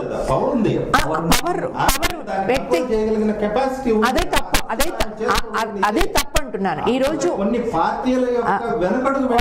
ఒక్క నిమిషం నేను చెప్పేది ఏమిటి అంటే, మహిళలు ఇందిరాగాంధీ అవ్వచ్చు, సోనియా గాంధీ అవ్వచ్చు, లేకపోతే మరొకరు అవ్వచ్చు, ఏ మహిళ కూడా పురుషస్వామ్య ప్రపంచంలో పురుషస్వామ్యాన్ని ధిక్కరించి మహిళల హక్కుల కోసం నిలబడడం అనేటటువంటి దానికంటే మొత్తం సమాజంలో ఉన్నటువంటి ఎవరి ప్రయోజనాలు అయితే ఈ రాజ్యం కాపాడుతుందో, ఈరోజు ప్రధానంగా ధనవంతుల ప్రయోజనాలని కాపాడే రాజ్యం అది సోనియా గాంధీ రాజ్యం అవ్వచ్చు, అది మోడీ రాజ్యం కావచ్చు, ఇందిరాగాంధీ రాజ్యం కావచ్చు. కాబట్టి వాళ్ళ ప్రయోజనాలు కాపాడడానికి ఏది ఉపయోగం ఏది కాదు అనేటటువంటి తప్ప మహిళలకి మేము ఇస్తాము అని చెప్పేసి అంటే దీన్ని అబ్జెక్ట్ చేసి ప్రభుత్వాన్ని పడగొట్టడానికి సొంత పార్టీలో వాళ్లే సిద్ధంగా ఉండేటటువంటి పరిస్థితి. అందుకని మహిళ పురుషుడు అని కాకుండా మహిళా సాధికారత బిల్లును మాత్రం పాస్ చేయాలి. వాళ్ళకి వాళ్ళ వాటా ప్రకారం వాళ్ళకి రాజ్యాధికారం అందే విధంగా ప్రయత్నించాల్సిన బాధ్యత ప్రతి రాజకీయ పార్టీ పైన ఉంది. దాంట్లో అయితే తెలుగుదేశం పార్టీ ఎటువంటి వెనకడుగు వేసే ప్రసక్తి అయితే మాత్రం లేదు. కాకపోతే భారతదేశంలో ఉన్న కొన్ని పార్టీలు, అది మనం ఈ పార్టీ ఆ పార్టీ అని కాకపోయినా కూడా మనం పేరు చెప్పాల్సిన అవసరం లేదు, కొన్ని పార్టీల వల్ల ఈ బిల్లు పాస్ కాలేదు. వీలైనంత తొందరలో ఇవాళ అయినా మనం ఆశిస్తాం, వీలైనంత తొందరలో ఆ మహిళా బిల్లు పాస్ అయ్యేట్టుగా తప్పకుండా ప్రధానంగా బిల్లు ఆగిపోవడంలో మహిళా రిజర్వేషన్ తో పాటు ఓబీసీ మైనారిటీ కోటా కావాలంటూ, అంటే బీసీలకు వాయిస్ ఇచ్చే, అంటే లల్లూ ప్రసాద్ యాదవ్ కానీ మన ములాయం సింగ్ యాదవ్ కానీ శరద్ యాదవ్ కానీ వీళ్ళు ఈ అమెండ్మెంట్ దీంట్లో చేరిస్తేనే మేము ఆమోదిస్తామంటూ అడ్డుపడ్డారు. ఆ నెపం పెట్టి ఈ బిల్లుని నాంచుతున్నారనే ఒక ఆరోపణ ఉంది. దీన్ని మన చేతితోనే మన కంటిని పొడుచుకోవడం, మన వేలితోనే మన కంటిని పొడుచుకోవడం అని చెప్తారు పెద్దవాళ్ళు. చాలామందికి దళిత్ సమస్య వచ్చింది అనుకోండి, దళిత్ని పోటీ పెడతారు. ఇప్పుడు మనం రావెల్ కిషోర్ బాబు వ్యవహారంలో చూస్తున్నాం, మా దళితుల మీద కేసు పెట్టారు అని దళితుల చేత మాట్లాడిస్తున్నారు. మహిళలు గుడి ప్రవేశం వస్తే ఒక మహిళని ఒక ట్రస్టీగా నియమించారు మహారాష్ట్రలో శనీశ్వర దేవాలయానికి. ఒక మహిళని ట్రస్టీగా నియమించి ఆమె చేతే చెప్పిస్తున్నారు ఏమని, మహిళలు కాకూడదు అని చెప్పేసి. సో మహిళలకు రిజర్వేషన్ ఇవ్వడం ఇష్టం లేనటువంటి పార్టీలు, అవి ప్రధాన రాజకీయ పార్టీలు కాంగ్రెస్, బీజేపీ, ఇతర రాజకీయ పార్టీలు, ఈవెన్ తెలుగుదేశం కూడా నాకు గుర్తుంది, రేణుకా చౌదరి గారు మాతోనే డిస్కషన్ చేశారు. ఎందుకంటే 33% రిజర్వేషన్కి అందరూ యాక్సెప్ట్ చేయట్లేదు కదా, పోనీ దీన్ని తగ్గిద్దాము 15%, 20% అంటే నేను చెప్తున్నాను. అంటే ఉన్న సిచ్యువేషన్ ఏంటి అనేదాన్ని చెప్తున్నాను. బీజేపీలో ఉమాభారతి ఈరోజు ఒక మినిస్టర్. బీజేపీలో ఉన్నటువంటి ఉమాభారతి పార్లమెంట్లో దీన్ని అపోజ్ చేసింది. ఇది మొదట ప్రవేశపెట్టినప్పుడు దీన్ని అపోజ్ చేసింది, బీసీల కోటా కావాలని చెప్పేసి. ఈ బీసీల కోటాతో పాటు కాంగ్రెస్లో ఉన్నటువంటి కొద్దిమంది కూడా ఆనాడు అపోజ్ చేశారు. అలాగే ఆర్జేడీ తర్వాత ఎస్పీ పార్టీలు ప్రధానంగా ఉత్తరప్రదేశ్లో బీసీల మద్దతుతో అధికారంలోకి వచ్చినటువంటి వాళ్ళు కనుక వాస్తవంగా ఈరోజు బీసీల ప్రాతినిధ్యం ఉత్తరప్రదేశ్ రాష్ట్రంలో తక్కువేం లేదు. బీసీ మహిళల ప్రాధాన్యత కూడా తక్కువ లేదు. ఎందుకంటే సమాజంలో ఎవరైతే ఉన్నత వర్గాలుగా ఉంటారో ఆ ఉన్నత వర్గాల ప్రాతినిధ్యం అనేది ఆటోమేటిక్గా అక్కడ వస్తుంది. మీరు ఏ సొసైటీలో చూసినా అలాగే కనిపిస్తుంది. అందువల్ల బీసీలు, మైనారిటీలు అనేటటువంటిది మీరు ఒక చట్టము వస్తే, ఏదైతే మనం పార్లమెంట్లో బీసీలకి, జనరల్ బీసీలకు కూడా రిజర్వేషన్ చట్టం వస్తే ఆటోమేటిక్గా మహిళలకు కూడా వర్తిస్తుంది. మైనారిటీలకు సంబంధించి పార్లమెంట్లో రిజర్వేషన్స్ వస్తే ఆటోమేటిక్గా వస్తుంది. తెలియని విషయం ఏం కాదు. కానీ దీన్ని అడ్డుకోవాలి అని చెప్పేసి అంటే ఇలాంటి వాటిని శిఖండులు అంటాం కదా, ఇలాంటి వాళ్ళని పెట్టి దీన్ని వెనక్కి కొట్టేటటువంటి ఒక ప్రయత్నం ప్రధాన రాజకీయ పార్టీలు చేస్తున్నాయి అనేటటువంటిది మనం గమనంలో పెట్టుకోవాల్సిన అవసరం ఉంది.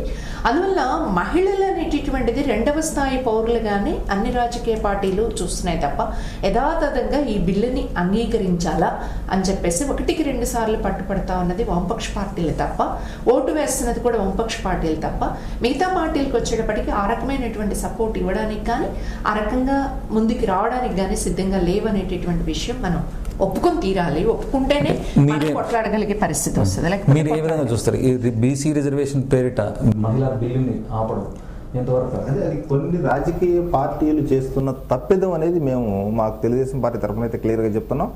ఇది ఏదైతే బిల్లు ఉందో యథాతథంగా ఆమోదించేదానికి తెలుగుదేశం పార్టీ వ్యతిరేకం కాదు.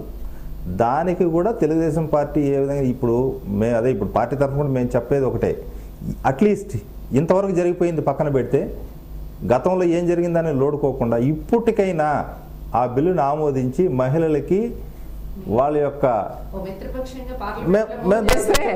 తెలుగుదేశం పార్టీ తరఫున మా అధ్యక్షుడు నారా చంద్రబాబు నాయుడు గారు ముందుంటారు ఆ విషయంలో. ఎందుకంటే తెలుగుదేశం పార్టీ అంటేనే మహిళల పట్ల గౌరవం చూపించే పార్టీ, అది మహిళల అభివృద్ధి కోసం కట్టుబడిన పార్టీ. మహిళల పక్షాన తర్వాత ఇప్పుడు నడుస్తున్న వాజ్పేయి ప్రభుత్వంలో కానీ ఇప్పుడు కానీ అయినా బిల్లు ఇప్పటికీ ముందుకు పడదు.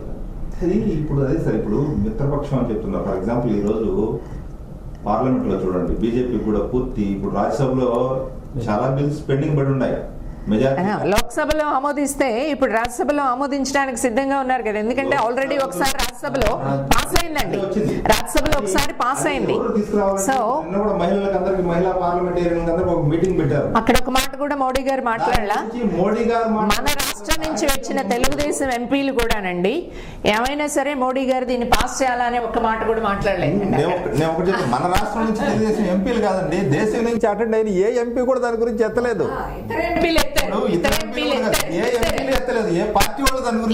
ఎత్తలేదు.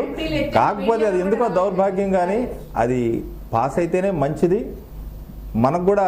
ఎందుకంటే ఇప్పుడు ఒక ఇల్లు, ఒక కుటుంబం బాగుపడాలంటే ఆ కుటుంబంలో ఉండే ఏకైక మహిళ ద్వారానే ఆ కుటుంబం ఉన్నతికి వెళ్తుంది అనేది మాత్రం దాన్ని ఎవరు కాదనలేని నగ్న సత్యం. అదండి మనం సమాజంలో ఉన్న ఒక వాస్తవ పరిస్థితిని మనం అర్థం చేసుకోవాల్సింది ఏంటంటే పరిస్థితుల దృష్ట్యా దాని కారణం ఎవరు అర్థం కాదు అనేటటువంటిది కాదు. దీనికి కేంద్రంలో ఉన్న ప్రభుత్వమే దీనికి ప్రధానమైన ఆటంకమని నేను చెప్పదలుచుకున్నా. ఎందుకు అంటే మీరు బీజేపీ అధికారంలోకి వచ్చిన దగ్గర నుంచి బీజేపీ చర్యల్ని మీరు గమనించండి. బీజేపీ మహిళల ఎడల ఎలా వ్యవహరిస్తుంది అనేటటువంటి దానికి ఇప్పుడు మీరు రోహిత్ వివాదం ఉంది. రోహిత్ వివాదంలో బీజేపీ కిషన్ రెడ్డి గారు ప్రెస్ మీట్ పెట్టి చెప్పినటువంటి విషయం ఏంటి? రోహిత్ అనే కుర్రాడు దళితుడు కాదు, బీసీ. ఎందుకు అంటే ఆయన తండ్రి కులం బీసీ. సుప్రీంకోర్టు ఏం చెప్పింది? మన రాజ్యాంగ చట్టం ఏముంది? తల్లి అయినా తండ్రి అయినా ఇద్దరు సమానమైనటువంటిది ఉంటుంది. అంతేకాదు తల్లి కులాన్ని లెక్కలోకి తీసుకోవాలి. తక్కువ కులానికి చెందినటువంటి సమాజంలో వేరుగా చూసేటటువంటి పరిస్థితి. రెండవ అంశం ఏముంది, ఈరోజు తల్లి హక్కుని గుర్తించడానికి మీరు సిద్ధంగా ఉన్నారా? ఇది మేము ఈరోజు బీజేపీకి వేస్తూ ఉన్నటువంటి ప్రశ్న. జేఎన్యూలో ఆందోళన జరుగుతుందండి. కన్నయ్య అనేటటువంటి కుర్రవాడిని అక్రమంగా అరెస్ట్ చేశారని ఆందోళన జరుగుతుంది. ఈ ఆందోళనలో మగవాళ్ళు పాల్గొన్నారు, ఆడవాళ్ళు కూడా పాల్గొన్నారు. పాటియాలా కోర్టులో మహిళా ప్రొఫెసర్ల మీద కూడా అక్కడ ఉన్నటువంటి అడ్వకేట్స్ దాడి చేశారు. ఆ అడ్వకేట్స్ బీజేపీకి సంబంధించిన మహిళల్ని గౌరవిస్తాం అని చెప్పేసేటటువంటి వాళ్ళు మహిళా ప్రొఫెసర్లే వీళ్ళ మీద దాడి చేయొచ్చా అని చెప్పేసి అనుకోలేదు. అక్కడ ఆందోళన చేస్తున్నటువంటి అమ్మాయిల్ని ఏం మాట్లాడారు మీరు? వ్యభిచారుల కంటే హీనము ఈ అమ్మాయిలు అని మాట్లాడారు. 2 అబ్జెక్షన్స్ మేము రైజ్ చేస్తున్నాం. ఒకటి, ఆందోళన చేస్తున్న అమ్మాయిల్ని వ్యభిచారులతో పోల్చడం. రెండవది, వ్యభిచారులు అనేటటువంటి వాళ్ళు ఆడవాళ్ళు మాత్రమే తప్పుడు వాళ్ళ? వ్యభిచారం చేసే మగవాళ్ళకి అసలు ఒక పదం అనేటటువంటిదే లేదే. అసలు వ్యభిచారం చేసేటటువంటి మగవాళ్ళు లేకపోతే నువ్వు డబ్బులు ఇచ్చి ఒక అమ్మాయిని నీ సుఖం కోసం ఉపయోగించుకోవడం అనేటటువంటి పద్ధతి లేకపోతే వ్యభిచారం అనేటటువంటిదే లేదు కదా. ఈరోజు కొన్ని దేశాల్లో వ్యభిచారం లేదు. ఎందుకు అలాంటి సమాజాలు ఎందుకు ఉన్నాయి? మన సమాజంలో వ్యభిచారం ఉండడమే కాదు, వ్యభిచారాన్ని ప్రోత్సహించే దేవదాసి సిస్టమ్ లాంటివి వాటిని ఎస్టాబ్లిష్ చేయాలనే దానికి మీరు మద్దతుగా నిలబడుతున్నారు కదా మీ బీజేపీ పార్టీ.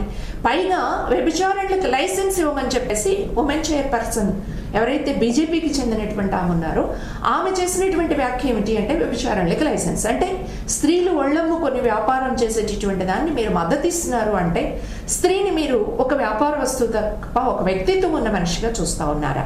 ఇంకొక అంశం కూడా నేను పాయింట్అవుట్ చేస్తున్నాను. ఈరోజు కన్నయ్య కుమార్ ఒక ప్రశ్న వేశాడు. భారతమాతని గౌరవిద్దామని చెప్పేసి చెప్తున్నాం మనం. ఈ భారతమాతని గౌరవిస్తే నా తల్లి భారతమాత కాదా? నా తల్లి భారతమాతలో భాగం కాదా? నా తల్లిని తిడుతూ నా మొబైల్కి వచ్చినటువంటి మీరు మెసేజెస్ అన్నిటిని చూడండి. నా తల్లిని బూతులు తిట్టేటటువంటి బూతులు ఎవరు తిట్టారు? జ్ఞానము, శీలము, ఏకత అని చెప్పేసి చెప్పుకునేటటువంటి ఏబీవీపీ బీజేపీ విభాగాలకు సంబంధించినటువంటి వ్యక్తులు బూతులు తిట్టారు. ఒక్క కన్నయ్య కుమార్ తల్లినైనా కాదు. ఈరోజు మహిళలు మీరు ఎక్కడైనా చూడండి, ఎవరైనా యాంకర్స్ అలాంటి చర్చ పెడితే, కేరళలో ఒక ఛానల్లో చర్చ పెడితే ఆ రకమైనటువంటిది వచ్చింది.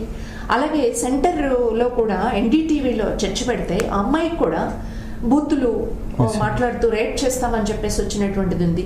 ఈరోజు సమాజంలో ఎవరైనా ఒక మహిళ ధైర్యంగా నిలబడితే న్యాయము అన్యాయము అని ప్రశ్నిస్తే రేప్ చేస్తాం, ఈ రేప్ చేస్తాం అనేటటువంటి దాన్ని సుష్మా స్వరాజ్ ఏం మాట్లాడుతుంది? రేప్ అనేటటువంటి దానికి గురైనటువంటి మహిళ బ్రతుకు శవంతో సమానం అంటుంది. అంటే శీలం అనేటటువంటిది స్త్రీకి మాత్రమే విలువైందా, పురుషుడికి విలువైంది కాదా? స్త్రీ శీలానికి మనం లెక్క కట్టేటప్పుడు పురుషుడి శీలానికి మనం ఎందుకు లెక్క కట్టాం? ఒక మినిస్టర్ ఏమంటాడు? డ్రెస్సుల మూలంగా. అసలు డ్రెస్ చూసి చొంగలు కాచుకునే మగవాళ్ళు ఏమిటి అనే ప్రశ్న మనం ఎందుకేం? అందువల్ల స్త్రీ ఎడల దృక్పథం ఏమిటి అనేది చూస్తే ఈరోజు మనువాద దృక్పథం, ఆ మనువాద దృక్పథంలో ఒకవైపు ఎత్రనార్యస్తు అని చెప్పేసి స్త్రీని పూజించాలని ఒక మాట మాట్లాడుతూ రెండో వైపున స్త్రీ స్వాతంత్రం అర్హతి అని చెప్పేసి చెప్తారు. ఈరోజు మాటలు భరతమాత గౌరవించండి, పూజించండి అని చెప్పేసి చెప్తారు. ఈ పూజించండి అనేటటువంటి శక్తి పూజించండి అని చెప్తూ రెండో వైపు పురుషుడితో పాటు పక్కన స్త్రీ. మీరు చూడండి, శివుడు పార్వతి, లేకపోతే మహావిష్ణువు లక్ష్మీదేవి, అంతే తప్ప ఆదిశక్తిగా మాతృస్వామ్య సమాజంలో సమాజాన్ని నడిపించినటువంటి ఆమెని ఒక శివుడికి భార్యగా, ఒక విష్ణువుకు భార్యగా మార్చేసి భార్య స్థానమే తప్ప సమాన స్థానం లేదని చెప్పేసి చెప్పినటువంటి మనువాదం దీనికి కీలకం అనేటటువంటి. అంటే మెయిన్గా మేడం ఇప్పుడు రాష్ట్రపతి కానీ లేదా ఉపరాష్ట్రపతి కూడా ప్రధానంగా పురుషాధిక్యతతో పాటు కట్టుబాట్లు ప్రధానంగా మహిళా సాధికారతకి అడ్డం వస్తుంది అని అత్యున్నత స్థాయిలో ఉన్న వాళ్ళే ఆవేదన వ్యక్తం చేస్తున్నారు. కానీ పార్టీలు దీంట్లో పట్ల చిత్తశుద్ధి చూపించట్లేదు అనేది ప్రధానంగా మనం గమనించవచ్చు. దీన్ని ఏ విధంగా చూడొచ్చు మనం? నిన్న బాలకృష్ణ గారు, ఆయన ఈరోజు మన రాష్ట్రంలో ఒక కీలకమైన ప్రముఖమైన వ్యక్తి. ఆయన సినిమా హీరో. ఆయన ఒక ఆడియో ఫంక్షన్లో పాల్గొన్నాడు. ఏం మాట్లాడాడు ఆయన ఆడవాళ్ళ గురించి? ఆయన ఈరోజు క్షమాపణ చెప్తూ, నేను మాకు మహిళల ఎడల చాలా గౌరవం ఉంది, కానీ సినిమాలో ఉన్నటువంటి వాటిని దృష్టిలో పెట్టుకొని నేను మాట్లాడాను అంటున్నారు. అసలు సినిమా ఆ రకమైనటువంటి పద్ధతుల్లో ఆడపిల్లల్ని నానా రకాలుగా అవమానపరిచేటటువంటి పద్ధతుల్లో సినిమా తీసేటటువంటి ఒక సంస్కృతి ఏదైతే ఉందో, ఈ సంస్కృతిని సవాల్ చేయడం అనేటటువంటి కాన్సెప్టు, అంటే రాజకీయ పార్టీలుగా ఏ అధికారంలో ఉన్నాయో ఈ అధికారంలో ఉన్నటువంటి రాజకీయ పార్టీలు ఏవైనా సరే చేయాల్సిందేమిటి, మహిళల యొక్క ఉన్నతమైనటువంటి విలువల్ని నిలబెట్టేటటువంటి సాంస్కృతికపరమైన సినిమాలు కానీ సీరియల్స్ కానీ మరొకటి రావాల్సిన అవసరం అనేది. మీరు చూడండి, హాస్యాన్ని పండించడంలో నేను ఒక హాస్య క్లబ్ వాళ్ళు నన్ను ఇన్వైట్ చేయడానికి వస్తే నేను అడిగాను, ఏమండి మీ హాస్యంలో మహిళల్ని కించపరచకుండా ఉండేటటువంటి హాస్యాన్ని మీరు పండించండి. అబ్బే అది సాధ్యం కాదండి, మహిళల్ని కించపరచకుండా మేము హాస్యాన్ని పండించాలి అంటే ఒక సాంస్కృతికమైనటువంటి పరిస్థితి ఏదైతే ఉందో, స్త్రీలని అవమానపరిచేటటువంటి ఒక సంస్కృతి ఉందో, ఈ సంస్కృతిని ఛేదించడం కోసం ఈరోజు కొన్ని ప్రయత్నాలు ప్రారంభమైనాయి. ఈ ప్రారంభమైనటువంటి ప్రయత్నాలకి అధికారంలో ఉన్నటువంటి వాళ్ళు మద్దతు ఇస్తారా, వీటిని సపోర్ట్ చేస్తారా? ఈరోజు అక్కడ అయ్యప్ప స్వామి టెంపుల్ గురించి నిఖితా ఆజాద్ ఒక క్యాంపెయిన్ స్టార్ట్ చేసింది. అమ్మాయి స్టార్ట్ చేసిన క్యాంపెయిన్ ఏంటి? Happy to bleed. ఎందుకు క్యాంపెయిన్ స్టార్ట్ చేసింది? నువ్వు అయ్యప్ప స్వామి టెంపుల్లోకి ప్రవేశానికి ఏ రకంగా తుపాకుల్ని స్కాన్ చేయడానికి మిషన్లు ఉన్నాయో, రైట్ టైమో రాంగ్ టైమో, రైట్ టైం రాంగ్ టైం అనేది నువ్వెలా నిర్ణయిస్తావు అనే ప్రశ్న కాదు, ఒక మౌలికమైన ప్రశ్నని అమ్మాయి లేవనెత్తింది. ఏమంటుంది ఈరోజు అమ్మాయినే కదా, అమ్మాయికి మద్దతు ఇచ్చేటటువంటి లక్షలాది మంది స్త్రీలు పురుషులు కూడా ఏమంటున్నారు, స్త్రీల యొక్క ప్రకృతి ధర్మం ఏదైతే ఉందో, ఋతుక్రమం ఏదైతే ఉందో, ఇది అసలు అపవిత్రత అనేటటువంటి కాన్సెప్ట్ ఏమిటి? ఏదైతే అసలు సృష్టికి కీలకమైనటువంటి అంశం ఉందో, ఈ సృష్టి కీలకమైనటువంటి అంశాన్ని మీరు అపవిత్రత అంటే మానవ జన్మే అపవిత్రం కదా అప్పుడు. సో ఈ మౌలికమైనటువంటి ప్రశ్నకి ఈరోజు సమాధానం చెప్పకుండా ఏం చెప్తున్నారు మనకి? సాంప్రదాయం ఇది అని చెప్పేసి చెప్తున్నారు, కట్టుబాటు. ఈ సాంప్రదాయాల్ని ఛేదిస్తే కదా గాంధీ గారు సముద్రం దాటి చదువుకోగలిగాడు. ఈ సాంప్రదాయాల్ని ఛేదిస్తే కదా మనం ఆడపిల్లలకి చదువు ఉండకూడదు అనే కాన్సెప్ట్ నుంచి, దళితులకి శూద్రులకి చదువు ఉండకూడదు అనే కాన్సెప్ట్ నుంచి ఈరోజు దళితులు శూద్రులు అందరూ చదువుకోవాల్సి వచ్చింది. అందుకని కట్టుబాట్లు సాంప్రదాయాలు అనేవి కాలాన్ని బట్టి మనం మార్చుకోవాల్సినటువంటి అవసరం ఉంది అనేటటువంటిది ఎవరు గ్రహించగలరు అని చెప్పేసి అంటే సామాజిక చైతన్యం ఉన్నటువంటి వ్యక్తులు గ్రహించగలరు. కానీ దురదృష్టవశాత్తు ఏమిటి అని చెప్పేసి అంటే మన తాతలు నేతలు తాగారు, మన చరిత్ర చాలా గొప్ప చరిత్ర, మన సాంప్రదాయం చాలా గొప్ప సాంప్రదాయం, కాబట్టి ఈ సాంప్రదాయాలు ఈ కట్టుబాటులో ఒక్క ఇంచు కూడా అలా జరగడానికి వీల్లేదు అని చెప్పేసి చెప్పేవాళ్ళు పై చేయిగా ఉన్నారు, ఆధిపత్యంలో ఉన్నారు. సతీసాగమనం లాంటి వాటిని సమర్థించినటువంటి నేతలు వాళ్ళ అధికారంలో ఉన్నారు. అది మనకి చాలా నష్టకరమైనటువంటి అంశం. అందుకని రాష్ట్రపతి గారు, ఉపరాష్ట్రపతి గారు ఆవేదన వ్యక్తం చేయడం అనేది ఆహ్వానించదు. ఆ ఉన్నత స్థానాల్లో ఉన్నవాళ్ళు ఆవేదన వ్యక్తపరచడాన్ని మనం స్వాగతించాలి. కానీ ఇది అమలు జరగాలి అని చెప్పేసి అంటే ఈరోజు అధికారంలో ఉన్నటువంటి శక్తులు స్త్రీల ఎడల చూపిస్తున్నటువంటి ఒక దుర్మార్గమైనటువంటి వైఖరి ఏదైతే ఉందో, దీనికి మిత్రపక్షంగా ఉన్న తెలుగుదేశం కూడా తందానా అంటుందండి. 10 మంది పిల్లల్ని కనాలా, 4 పిల్లల్ని కనాలా అంటే మన చంద్రబాబు నాయుడు గారు కూడా 4 పిల్లల్ని కనమంటున్నాడు. ఆయన మనం చూడాలి, లోకేష్ గారు 4 పిల్లల్ని కంటారా లేదా అంటే మరొక అంశం మేడం. అంటే ప్రధానంగా మనకు ఎదురుతుంది, చదువుకున్నాక ఎడ్యుకేషన్ కూడా పర్సంటేజ్ పెరుగుతూ వస్తుంది. అయితే ఉద్యోగంకి వచ్చేటప్పటికి అక్కడ జరిగే లైంగిక వేధింపుల మీద చట్టాలు మార్చుతున్నప్పటికి కూడా కానీ ఆగట్లేదు. కంప్లైంట్ చేస్తే అగైన్ తన మీదనే ఏదో విధంగా SC/ST కేసు పెట్టించడమో లేదా ఇంకో విధంగా బెదిరించడం, రాజకీయంగా ఒత్తిడి తేవడం జరుగుతుంది. ఈ నేపథ్యంలో ఉద్యోగులకి భద్రత కలగాలన్నా లేదా ఈ మార్పు చూసే విధానం, దృక్పథం మారితే బాగుంటుందంటారు? ఖచ్చితంగా అండి. ఇప్పుడు సెక్షువల్ హెరాస్మెంట్కి వ్యతిరేకంగా ప్రతి డిపార్ట్మెంట్లోనూ ఒక కమిటీని ఆర్గనైజ్ చేయాలండి. అలాగే జిల్లా కలెక్టర్లు కూడా ఏం చేయాలి అని చెప్పేసి అంటే ప్రతి జిల్లాలో ఒక 10 మంది కంటే తక్కువ ఉద్యోగస్తులు ఉన్నటువంటి సంస్థలు ఇలాంటి కమిటీలు పెట్టాల్సిన అవసరం. ఇలాంటి కమిటీలకు అన్నిటికీ కలిపి జిల్లా కలెక్టర్ ఒక కమిటీని పెట్టాలి. కానీ నేను అడుగుతున్నాను, ఏ జిల్లాలోనైనా ఇలాంటి కమిటీని పెట్టారా? కలెక్టర్ ఈ పని చేయాల్సింది ఎప్పుడు చేస్తాడు? మీరు కలెక్టర్ల రివ్యూ సమావేశం వేసినప్పుడు ఆడవాళ్ళ రక్షణ కోసం ఇలాంటి సెక్షువల్ హెరాస్మెంట్కి వ్యతిరేకంగా కమిటీ ఉండాలా, మీరు పెట్టారా లేదా, పెట్టండి అని చెప్పేసి అంటే జరుగుతుంది. ఇప్పుడు 1 స్టాప్ క్రైసిస్ సెంటర్స్ అని చెప్పేసి వర్మా కమిటీ సిఫార్సుల తర్వాత ప్రతి జిల్లా కేంద్రంలో వన్ స్టాప్ క్రైసిస్ సెంటర్ పెట్టాలి. ఆ వన్ స్టాప్ క్రైసిస్ సెంటర్లో డాక్టర్ ఉండాలి, పోలీస్ అధికారి ఉండాలి, అలాగే రెవెన్యూ అఫీషియల్ ఉండాలి, అలాగే లీగల్ సహాయం చేయడానికి ఎడ్యుకేట్ ఉండాలి. ఈ నలుగురితో కలిపినటువంటి ఒక ఫుల్ ఫ్లెడ్జ్డ్ కేంద్రం ప్రతి సెంటర్లో ఏర్పాటు చేయాలని.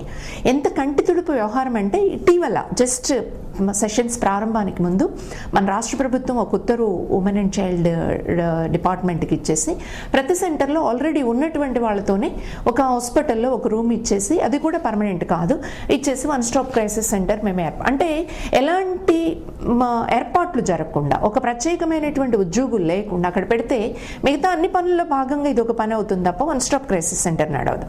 సో మనం చేసుకునేటువంటి చట్టాలు ఏవైతే ఉన్నాయో సుప్రీంకోర్టు ఆదేశాలను బట్టి ప్రతి చోట మీకు ఇది ఉండాలి అని.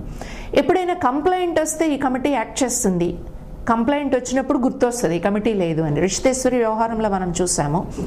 ఈ కంప్లైంట్ రావడానికి ముందే ఎడ్యుకేట్ చేయాల్సిన అవసరం ఉంది. నన్ను ఒక కమిటీలో అడిగారు మిత్రులు, మీరు మా సంస్థలో మీరు ఈ కమిటీలో మెంబర్గా ఉండాలండి అంటే, నేను వాటిలో చెప్పాను. ఏం చెప్పాను అంటే, నేను కమిటీలో ఉండడం అంటూ ఉంటే ముందు అసలు చట్టం ఇలా ఉంది అని ఎడ్యుకేట్ చేయడానికి ముందు మగవాళ్ళందరినీ కూర్చోబెట్టి ఒక మీటింగ్ పెట్టాల్సి ఉంటుందండి, అవేర్నెస్ చేయాల్సి వస్తుంది. సో నన్నేదో మీరు కమిటీలో పెట్టుకున్నారు, ఇలా పలానా ఐద్వా సెక్రటరీనే మా కమిటీలో ఉంది అని చెప్పుకుంటే ఉపయోగం లేదు. నన్ను పెట్టుకునే పని అయితే మీరు ముందు అవేర్నెస్ క్యాంపెయిన్ చేయాలి. పారిశ్రామిక రంగంలో కూడా మహిళా డైరెక్టర్ల సంఖ్య పెంచాలి, ఇది సుప్రీంకోర్టు కానీ అసోచాం వీళ్ళందరూ కూడా వ్యక్తం చేశారు. అయితే వారసుల్ని లేదా వాళ్ళ పిల్లల్ని లేదా వాళ్ళ భార్యలను పెట్టుకుంటున్నారే తప్ప వాస్తవానికి అంటే ఇతర వివిధ రంగాల నుంచి సెక్టార్ల నుంచి మనం తీసుకునే ప్రయత్నం మాత్రం కనిపించలేదు. దీన్ని ఏ విధంగా చూస్తారు? అవును, యాక్చువల్గా మీకు ఒక 10 years బ్యాక్ ఇండియన్ బ్యాంక్లో ఒక కేసు నడిచిందండి. ఇండియన్ బ్యాంక్ ప్రొబేషనరీ ఆఫీసర్స్ కోసం అమ్మాయిలు ఎగ్జామ్ రాస్తే అమ్మాయిలు టాప్, వీళ్ళు నిలబడ్డారు. బట్ మేనేజ్మెంట్ వీళ్ళకి పోస్టులు ఇవ్వడానికి, పిఓ పోస్టులు ఇవ్వడానికి రిఫ్యూజ్ చేసింది. ఏమిటి వాళ్ళు చెప్పిన రీజను అని చెప్పేసి అంటే, ఆడపిల్లలంటే ఎక్కడికి ట్రాన్స్ఫర్ చేస్తే అక్కడికి వెళ్ళటం కష్టమవుతుందండి, వాళ్ళ కుటుంబం బాధ్యతలు వీటన్నిటితో మేము ఇవ్వలేకపోతున్నాము అని చెప్పేసి. బట్ వాళ్ళు కోర్టుకు వెళ్ళారు, కోర్టు వాళ్ళకి ఇవ్వమన్నది ఆ తర్వాత ఇచ్చారు. అంటే బేసిక్ అంశం ఏమిటి ఇక్కడ మీరు ప్రస్తావిస్తున్నారు కాబట్టి, మన సమాజంలో ఉన్న ఒక బేసిక్ ధోరణి ఏమిటి అంటే, ఆడవాళ్ళు అని చెప్పేసి అంటే బయట ఎంత చదువుకున్నా ఎంత ఉద్యోగం చేసినా ఇంటి బాధ్యతలు మహిళలవే అనేటటువంటి ఒక కాన్సెప్ట్ చాలా చాలా చాలా ప్రివైలింగ్గా ఉంది. ఇది మగవాళ్ళల్లో మాత్రమే కాదండి, ఆడవాళ్ళల్లో కూడా ఉంది. చాలా సందర్భాల్లో నన్ను అడుగుతుంటారు, ఆడవాళ్ళు కూడా పెత్తనం చేస్తున్నారు, లేకపోతే ఆడవాళ్ళ మీద కూడా పురుషాధిపత్య భావజాలం అనేటటువంటిది పనిచేస్తూ ఉంటుంది.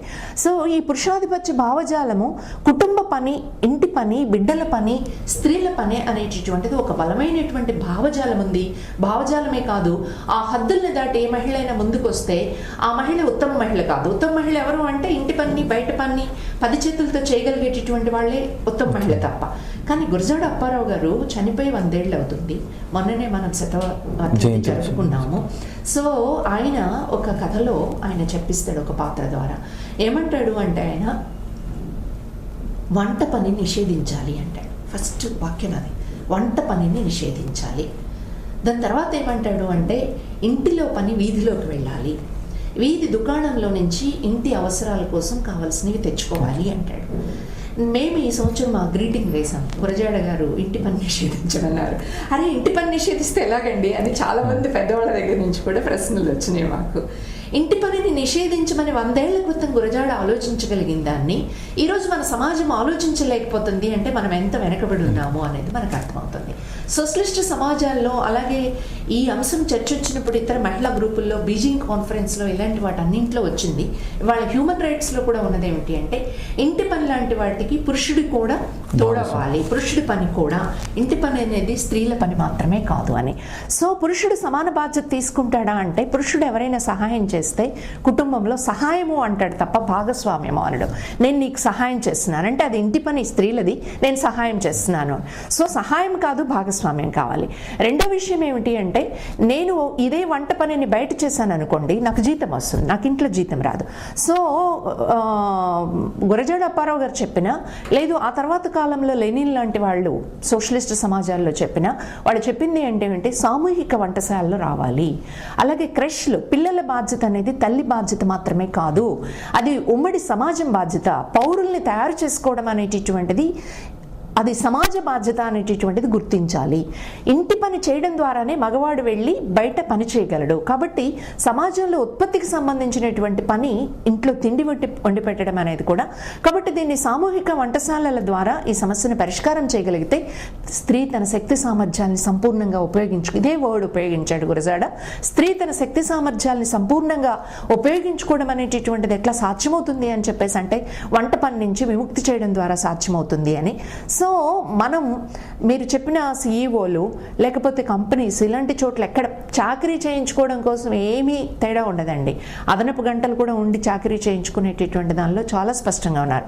కానీ వాళ్ళకి నాయకత్వం ఇవ్వాల్సి వచ్చేటప్పటికీ మహిళలు వీళ్ళ ఇంటి పని ఉంటుంది, వీళ్ళకి చేత కాదు, వీళ్ళంత సమర్థత కాదు అని చెప్పే ఆ పురుషాధిపత్య భావజాలము, దానికి అనుగుణమైన కొన్ని చట్టాలు కూడానండి. స్టిల్ ఆస్తి హక్కుల చట్టం మనం తెచ్చుకున్నాం. సమాన ఆస్తి హక్కుల చట్టం, సమాన ఆస్తి హక్కుల చట్టాన్ని అమలు చేయాలని చెప్పేసేటటువంటి ప్రయత్నం ఎక్కడుంది? పౌర సమాజం నుంచి, ప్రభుత్వం నుంచి రెండు వైపులా ఒక చట్టాన్ని అమలు చేసే ప్రయత్నం ఉండాలి. ఆడపిల్లలకి ఈరోజు కూడా కట్న కానుకల గురించి మనం చర్చిస్తున్నాం తప్ప, ఆడపిల్లలకి నా మగబిడ్డతో పాటు సమానంగా ఆడపిల్లకు కూడా ఆస్తి హక్కు ఇస్తాం. ఆస్తి హక్కు ఇంటి హక్కుతో సహానండి.